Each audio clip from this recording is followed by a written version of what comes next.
Sahabat rohani yang dikasihi Tuhan, Shalom. Sebelum kita memulai renungan ini, marilah kita berdoa. Kasih karunia dan damai sejahtera dari Allah Bapa kita dan dari Tuhan Yesus Kristus menyertai kamu. Amin. Firman Tuhan renungan bagi kita pada saat ini diambil dari surat Rasul Paulus kepada jemaat Roma, pasal 12 ayat 1 dan ayat 2. Demikian dikatakan. Karena itu, saudara-saudara, demi kemurahan Allah, aku menasihatkan kamu, supaya kamu mempersembahkan tubuhmu sebagai persembahan yang hidup, yang kudus, dan yang berkenan kepada Allah. Itu adalah ibadahmu yang sejati. Janganlah kamu menjadi serupa dengan dunia ini, tetapi berubahlah oleh pembaharuan budimu, sehingga kamu dapat membedakan manakah kehendak Allah, apa yang baik, yang berkenan kepada Allah, dan yang sempurna. Demikian firman Tuhan. Tema yang kita ambil adalah mempersembahkan yang terbaik kepada Tuhan. Sahabat rohani yang dikasihi Tuhan Yesus Kristus, apakah Anda sudah mempersembahkan yang terbaik kepada Tuhan selama ini? Kitab Roma merupakan deskripsi teologi Kristen yang terpanjang, paling terstruktur dan terperinci di dalam Perjanjian Baru yang ditulis oleh Paulus. Paulus memaparkan inti dari pesan Injil, yaitu bahwa keselamatan hanya oleh kasih karunia melalui iman. Roma 11 diakhiri dengan himne yang menggambarkan kepemilikan Allah atas alam semesta. Selanjutnya, nats kita di Roma 12 dimulai dengan sebuah pertanyaan. Karena Allah tidak berutang apapun kepada kita, Ia bahkan memberi belas kasih yang terbesar kepada kita. Lalu, bagaimanakah seharusnya kita menanggapi dan membalas kasih Tuhan yang begitu besar dan tidak terhingga itu? Pada kenyataannya, apapun perbuatan dan usaha manusia, kita tidak akan pernah bisa membalas kasih Allah yang begitu besar, yang telah mengampuni dosa kita dan mengorbankan anaknya sehingga menjadikan kita anak-anaknya. Menurut Paulus, hanya ada satu respon atau tanggapan rasional atas sebegitu besarnya kasih Allah kepada kita, yaitu dengan ibadah yang sejati. Ibadah dan penyembahan yang sejati dari seutuh hidup kita. Maka dikatakan, karena itu saudara-saudara, demi kemurahan Allah, aku menasihatkan kamu, supaya kamu mempersembahkan tubuhmu sebagai persembahan yang hidup, yang kudus, dan yang berkenan kepada Allah. Itulah ibadahmu yang sejati. Janganlah kamu menjadi serupa dengan dunia ini, tetapi berubahlah oleh pembaharuan budimu, sehingga kamu dapat membedakan manakah kehendak Allah, apa yang baik, yang berkenan kepada Allah, dan yang sempurna.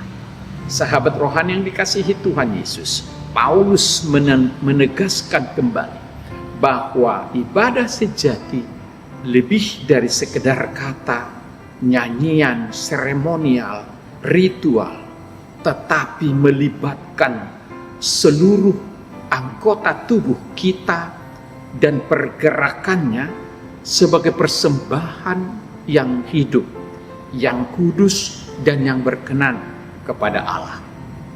Lalu bagaimanakah kita mempersembahkan tubuh kita sebagai persembahan yang hidup? Apakah kita harus menyiksa diri kita, atau bertapa, atau bunuh diri, meninggalkan dunia ini, atau dengan berpantangan makanan, dan lain sebagainya? Kita harus melangkah ke altar Tuhan dengan melepas kehidupan lama. serta membiarkan pikiran kita diubah oleh Roh Kudus menjadi berbeda dari dunia ini. Pola pikir kita harus diperbaharui oleh Roh Kudus sehingga kita harus memancarkan sinar kasih Kristus dalam setiap gerak langkah pekerjaan hidup kita. Ibadah sejati berarti kita harus menjauhi kejahatan dan mengejar dan melakukan kebenaran, lalu memberikan persembahan dari diri kita, bahkan diri kita sendiri, untuk melayani Tuhan dan mengasihi sesama manusia. Renungkanlah, sudahkah kita pakai, sudahkah hidup kita pakai menjadi persembahan yang harum, yang hidup, yang berkenan kepada Tuhan. Sahabat rohani yang dikasihi Tuhan, tahun 1888 Eropa pernah dilanda satu wabah kusta, dan pulau kecil terpencil Molokai, Hawaii menjadi kuburan hidup, tempat para penderita kusta diasingkan untuk mati dalam kesendirian total supaya tidak terjangkit kepada orang lain. Ada seorang hamba Tuhan bernama Damien yang mendengarkan tangisan putus asa orang-orang yang terbuang di pulau Molokai. Ketika tiba-tiba ia terkejut dengan apa yang dilihatnya. Tidak ada dokter di sana, tidak ada hukum, dan tidak ada harapan. Orang-orang yang terlantar itu hidup dalam keputusasaan mutlak, diliputi oleh kerusakan fisik dan emosional akibat penyakit tersebut. Damien sebenarnya bisa saja pergi dan meninggalkan tempat itu ke tempat yang aman, tapi demi belas kasih yang dari Tuhan, ia memilih untuk melayani mereka dan memberi hidupnya sendiri sebagai persembahan. Ia tidak hanya membagi perbekalan, ia pindah ke sana, membangun rumah, membalut luka-luka mereka yang bernanah, bahkan menggali kuburan. Ia makan bersama mereka, memeluk mereka, melanggar setiap norma sosial yang melarangnya untuk mendekati mereka. Ia menjadi persembahan yang hidup dengan menawarkan keselamatan, reputasi, dan hidupnya sendiri demi orang-orang yang dianggap tidak berharga atau sampah di tengah-tengah masyarakat. Selama bertahun-tahun, Damien terus berdoa serta melayani, menyerahkan dirinya sepenuhnya kepada Tuhan. Dan transformasi luar biasa terus terjadi dalam hidupnya. Tapi pada akhirnya ia tertular dan menghembuskan nafas terakhirnya di pulau itu. Sahabat rohani yang dikasihi Tuhan, miris kita mendengar cerita ini, tapi begitulah tingginya kadar cinta kasih yang diajarkan oleh Tuhan Yesus sampai kita pun susah untuk melakukannya. Sahabat rohani yang baik hati, apa pesan renungan ini bagi kita?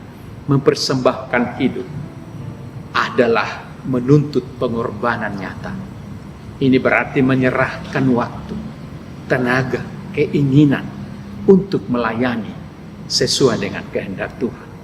Ibadah dan penyembahan sejati bukanlah sekedar ritual atau rutinitas kita, lalu semuanya beres. Melainkan dedikasi total yang mencakup tindakan kasih serta ketaatan sehari-hari seperti Yesus, dan hidup semakin hari semakin serupa dengan Kristus. Demi tidak mengikuti standar dunia yang melarikan diri dari orang-orang yang dianggap hina dan terasing, dan menghakimi orang-orang yang menderita.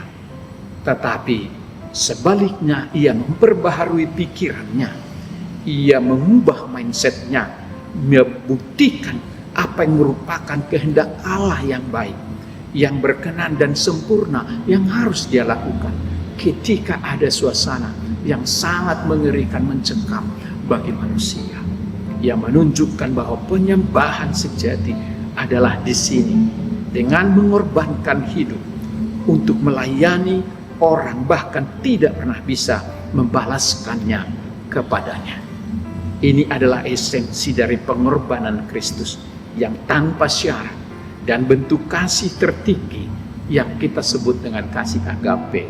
Kasih yang dilakukan karena ketaatan dan ketulusan, bukan demi mendapatkan balasan, tetapi semata-mata demi keselamatan manusia.